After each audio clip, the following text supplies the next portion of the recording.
And now on WRS, Michael McKay with the McKay Interview. Hello everyone, I'm drawing slowly to the end of my mini-series on COVID-19 as the summer break approaches. But before the break, I have two more prisms through which to view the fearsome pandemic which has caused us so much pain and anxiety, many of us, and still remains with us. Today, the 30th of June 2020, I revert to medicine, science, and public health. And I'm privileged to have as my guest someone of great prominence in his professional field, not only in Geneva and in Switzerland, but also internationally. My guest is Professor Didier Pittet. He's an infectious diseases expert of global reputation and the director of the Infection Control Program and the WHO Collaborating Center on Patient Safety at the University Hospital of Geneva, known locally as UG. For the past 15 years, he's also been the external lead on the World Health Organization Global Patient Safety Challenge, Clean Care is Safer Care, and African Partnerships for Patient Safety. British and Commonwealth and Swiss listeners in particular will, I'm sure, be pleased to know that in 2007, the New Year's Honours List, he was awarded the Honorary Commander of the Order of the British Empire, that's the CBE, in recognition of his services related to the prevention of healthcare-associated infections in the United Kingdom. Bravo, Professor. His qualifications and citations are too many to mention in this short program, but just Google him and take a look. And here's a glimpse. Educated at the University of Geneva and in the United States, honorary professorships in Hong Kong, in Shanghai, and London. And I must tell you that he is the inventor of hydroalcoholic dermatologic gel for hands, and I've been practicing that phrase for a couple of days, and the creator of the Geneva hand hygiene model, a breakthrough intervention in healthcare for which some of you listening may already be aware, and I hope use. Moreover, only last week it was announced by President Macron of France, who's appointed him charge of an important evaluation of the way the COVID-19 crisis has been managed in our very near neighbor. That's a conspicuous honor. Professor Pittet, thanks so much for making time in your very hectic schedule to be my guest on the McKay Interview. It's a great privilege to meet you, even if only via Zoom. Good morning, Michael. Nice to be with you. Professor Pittet, I have many questions to squeeze into our 15 or 20 minutes. They concern Switzerland and beyond, so I'll start straight away.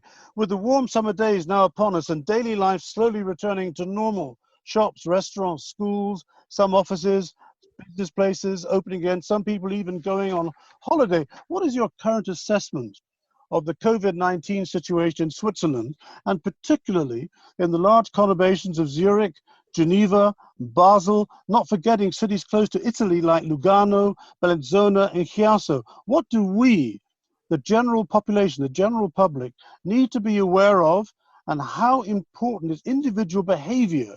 For example, the wearing of masks, frequent hand washing, and group behavior like social distancing, especially as the incidence of infection in Switzerland seems to be going back up again. Professor. Yeah, thank you for the question. I think that Switzerland has been dealing with this first wave of COVID-19 very, very well.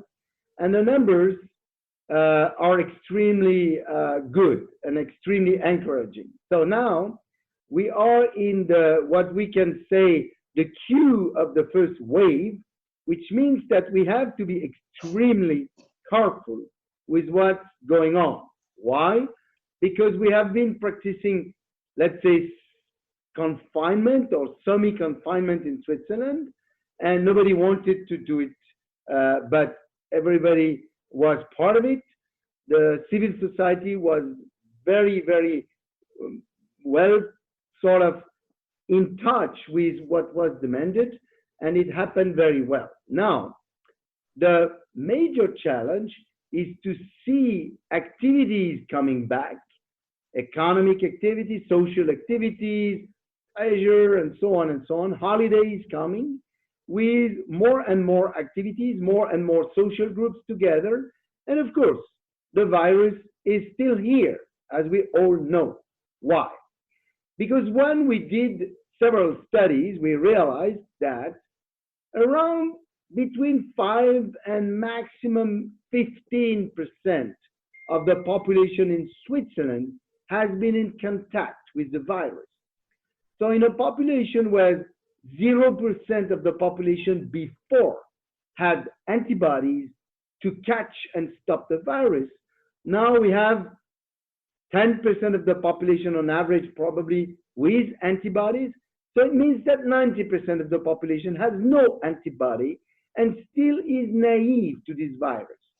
So if you want to say these, the playground for the virus is exactly the same than it was before. What has changed is the attitude of the population and the respect of the so-called barriers that you just mentioned. Most important, social distancing and hand hygiene. These are the two most important barriers. And the third very important element, B, to immediately when you got symptoms, go to your doctors or to a center where you can be tested for the presence or not of the virus COVID-19. Why? Because if you are positive, we'll have to have you back home and stay at home, and we'll have to detect the contact that you have been in close contact with for the past at least 5 days, right? So these are the key elements for the control of this virus that is endemic in the population and will by no doubt, if we failed at applying those strategies, sort of be transmitted and will be facing again a new situation. New situation could be small clusters there and there related to activities, but one small cluster can become several and can be bigger and bigger and bigger and can be at the origin of a second wave. So that's why we need to apply all these strategies as well as possible. And you are right when you say everything relies on the behavior of the population, respectful of the behavior that we have been asking for everybody to be respectful. So it's good that you stress that again, Professor, because we've heard these messages now for the past 12 to 16 weeks, but clearly these messages are still as fundamentally important as they were 12 to 16 weeks ago, and people should not become complacent. Absolutely. Now, not wishing to be a killjoy, Professor, but the northern winter is only 4 or 5 months away. What, in your professional opinion, should we, the general public, be prepared for? I know you don't have a crystal ball on your desk, but in your professional opinion, are we likely to suffer a second wave of COVID-19, or maybe that's the wrong expression? And is there any way of knowing from this distance in time whether it's likely to be more or less severe than that was inflicted upon us and many other countries earlier this year? Yeah, that's an excellent question, because it's clear that the next autumn and the next winter will be a major challenge. A major challenge, why? Because, of course, after the summer, we'll all return to our, I would say, regular activities with hopefully full respect of the recommendations of social distancing and hand hygiene, and in some conditions, maybe wearing a mask for close contact, let's say less than a meter. But of course, that would be the end of the summer, and that would be the time where the respiratory viruses, other than COVID-19, will be back. There is no reason for the other coronaviruses. Let me remind you that we are living for many, many years with 4 families of coronavirus. 4 families. Yeah, is that the expression you use, family? Yeah, we can say families of the coronavirus. Yeah. And then there is a 5th coming, which is COVID-19. So there will be at least 5 different coronavirus. There will be a rhinovirus, there will be paramyxovirus, there will be respiratory syncytial virus, there will be influenza, last but not least, influenza. Yeah. So it means that we will all be sick the way we are sick usually in this period of the year. I hold my hand up. Yeah. The difficulty would be at that point to know if we are sick of COVID or not. Okay. If we are sick of COVID, again, the strategy would be the same. Go back home, tell me who were your contacts, test the contacts, so what is called contact tracing, so that we can actually reduce the capacity of the virus to spread from one person to another. By this action, which is a public health action whereby every single citizen is invited to participate actively, we could control the so-called risk for a second wave. And we hope that there will be, we call it in French, we say vaguelette, which means small waves. Yeah. Yes, that's what we want to obtain in order not to have to sustain a second wave. So no crystal ball, but it's clear that the risk for a second wave is there. Yep. And we need to try to control it using these very simple actions that are not always very simple. So now my next question is an easy question for me to ask you, but probably not such an easy question to answer. Can our health infrastructure, in Switzerland I'm talking now, when I say our, in the big Swiss conurbations, cope with another winter spring of a second wave? And what plans are being made, or in your view, what plans need to be put in place for the successful management of a second wave and the minimization of fatalities in 2021? Yeah, excellent question. Every public health system in the country, as you know, Switzerland is divided by different cantons, and every canton has developed his own team to actually catch immediately new cases as soon as possible, control the contact, and actually control the spread of the transmission of the virus. This is the most important. Now, in this most important, of course, as I told you earlier, you need testing, diagnostic testing that we need to do immediately. So it means that this testing should not be paid by the people who actually will go there, and they will do the testing for themselves, but also for the rest of the community. In particular, you people will do it, not that much to protect themselves, but actually to protect the most vulnerable in the population. So it means that this testing until last week was going to be paid by the patient, but it has changed. The Swiss Confederation, the Swiss government has decided to pay for it, which is very good. It's very unique, right? So that's one thing. Now, of course, we'll need to multiply the places where you, as a sort of member of the community, could go as quickly as possible to be tested and then get your results very quickly and very effectively.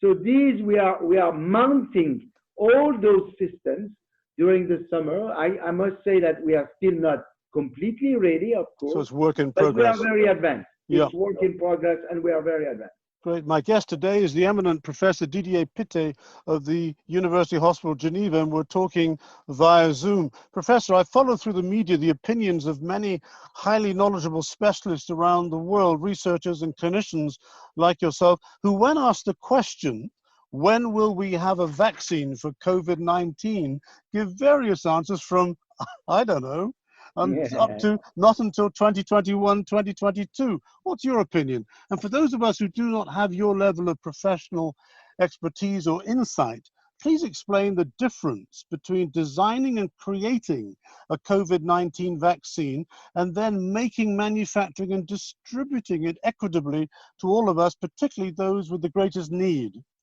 Yeah, that's an excellent question. In fact, when you need to provide a vaccine, it's actually quite complicated. Also, we know the process very well. When I say we know the process, there are several processes to produce a vaccine because there are several ways to come to a vaccine, but I don't want to enter into the details. The reason why it's long, it's because A, you need to identify a piece of the virus, ideally, that would be what we call immunogenic. So it would be able to make you produce antibodies against this part, right? Against it, did you say? Against it, yeah. Because these antibodies would be sort of clapping and stopping the virus as soon as it gets into, let's say, your nose. right? I misunderstood you. Okay. So this is very important. Now the process is known, but then you have several ways to produce a vaccine. So there are more than 40 teams around the world working currently on producing a vaccine. 40. Yeah, 40. Yeah. And there are probably at least 6 different ways to produce this vaccine. So that's why it's complicated, but it doesn't matter. What do we need? As soon as we have a good vaccine candidate, we first need to make sure that this vaccine candidate would be safe. So we'll need to inject a few voluntary people. Sometimes you start with some small animals, but let's say you start with, let's say, 25 voluntary people and make sure that there is no major complication or the safety issue, okay? Then what you have to do is to make sure that the same vaccine is used to inject between 200 and 400 voluntary people to make sure that when you receive the vaccine, you increase your antibodies, which means that your vaccine is producing antibodies against the virus COVID-19, right? Now, this takes time. It takes weeks to months to just get those voluntary, make sure the antibodies are increasing. Because if the antibodies are not increasing, that won't be a vaccine. It won't be useful, right? Then, after you got these, you need actually to again do another trial where you test on a large scale for safety, but at the same time, you start producing this vaccine in large amounts, right? This takes time too. Takes months to produce this vaccine in very, very large amounts. And then once you got the vaccine in very large amounts, you have to start distributing the vaccine, and ideally on a very equitable way all over the world, according to a list of priorities. So the priority, what is the first priority? Please tell me. Vulnerable. The vulnerable should be vaccinated, right? And then, of course, if those people have been in contact with the virus, they don't need the vaccine. But if they don't, and that would be 90% of them, they need the vaccine. And so on, and so on, and so on. And unfortunately, you have heard that some countries have tried to get the vaccine before the others. So far, it's yet not clear at all that it will be the case. And there are a lot of initiatives in order to make sure that that would be most appropriately given to the most vulnerable population as a whole or people within a population. Okay, thank you, Professor. This is a slightly different question now. How do you, as a clinician, balance the great imponderable question, the conundrum, health versus wealth? And by wealth, I mean the state of the economy that sustains all of us so that people, ordinary working people who depend on weekly wages or monthly salaries, can still work and contribute to a viable economy where livings can be earned and families supported economically, even with the coronavirus still amongst us, as you mentioned earlier. It's hard to believe that economies, not to mention people's mental health, can sustain another lockdown, surely. What's your view of that? Health versus wealth? Well, yeah, health versus wealth is a very, very key issue. Well, let me tell you, none of us wanted this confinement. None of us, okay? So we had no choice.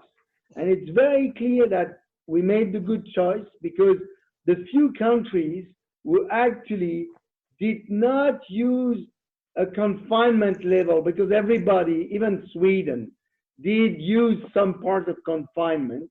Even every Sweden. Country that actually confined has seen an impact on the economy, on the society, and this is actually not anything that we wanted to do. But it's very clear that it was necessary to stop the spread of the virus to a certain level and allow the healthcare systems to deal with the very many sick patients that we had to save their life because of COVID. So there was no choice. And clearly the few countries who made the other decision initially, like the UK, not to sort of confine immediately, changed, and by chance, they changed, and it saved a lot of lives by their changing. And I think that this is very important. But it's clear that we had a huge impact on the economy with that and on the society, and that now we are in a position after the success on the first wave to reopen so that activity can take and wealth could come back. It's very clear that this is our main target, but also that if we let it go, we will lose again. If we let it go, we'll have to close again, and that will be another disaster for the economy and probably even a worse situation than what we do have now. That's why the behavior of the citizens is absolutely key today, not only for health, but in particular for the economy. Yeah. So citizens have to understand is that nowadays they are protecting our economy and our social life by good behavior. We in the healthcare system have understood how to deal with the virus. We can do it provided we don't have too many cases and need to stop hospitals. And again, we'll have patients that will not be served by the hospitals because of too many COVID patients. Okay. We have understood that and we know how to do it. But the reason, the most important reason why citizens should be citizens and understand what they have to do is the economy and the social life. Thank you. Professor, here's a question which is a curiosity of mine because it's based on my own recollection, excuse me, and memory. In your personal biography, which I read in preparation for this interview, I saw that you're a few years younger than me, so you may not have the same personal recollection. At the time, in 1968 Hong Kong flu pandemic, I was a second-year student at the University of Leeds in England. I don't recall any great lockdown or change to my daily routine as a student. What's the difference this time, Professor? Well, to tell you the truth, in 1968, I was 11 years old and I was mostly playing soccer and You're a young man. You're a young man, playing Professor. football. Yeah. So I don't recollect the Hong Kong flu pandemic, but it was flu. Influenza is different than COVID. Both are respiratory viruses, we all agree. Now, with influenza, there were not so many people touched, as many as today. Why? With influenza, you can transmit the disease one day before you become symptomatic, clearly, and that's a problem with influenza. With COVID-19, the difference is that there is a large proportion of the population who actually is sick, but with so minor symptoms that we don't even realize they are sick. And even those who are sick, they don't realize they are sick. Despite of that, they are able to cross-transmit the disease. So we are mostly ignoring, even if we are actively testing, and let me tell you that never in the history we have been testing so much. And you're talking now, it's not just Switzerland, but you're talking about the countries, or just talking of Switzerland? Nobody around the world. Nobody around the world has been testing as much to look for a virus. It's the first time in history, but we are discovering that this virus is affecting probably more than 90% of those who know are affected. So the reservoir of the virus is huge. It's gigantic.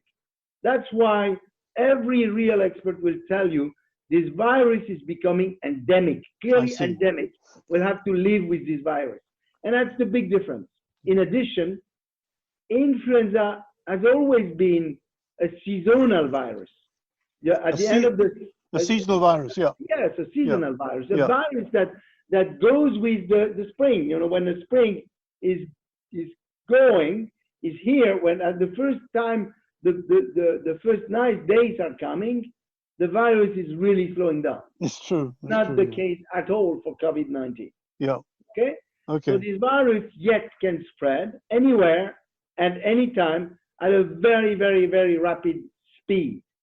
The mortality associated with the virus today is probably 10 times higher than the mortality of the worst influenza situation.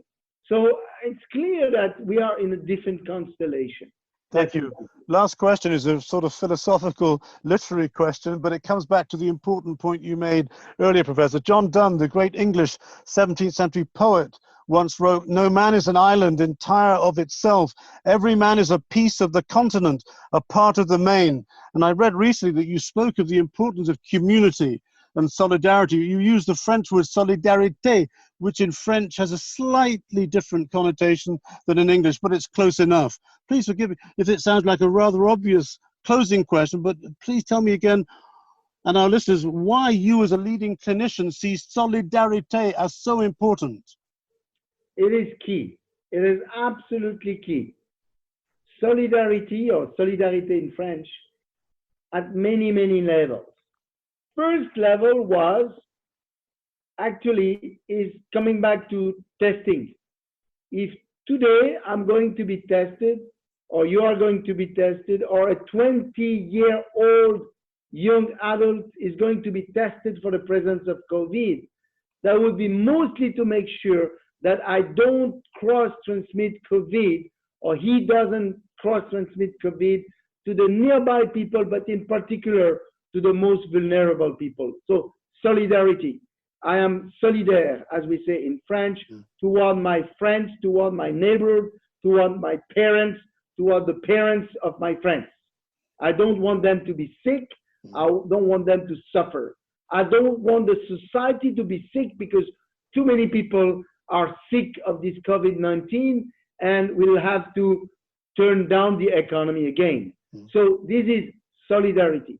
There was huge solidarity, that's number one, huge solidarity movement around the time of the confinement.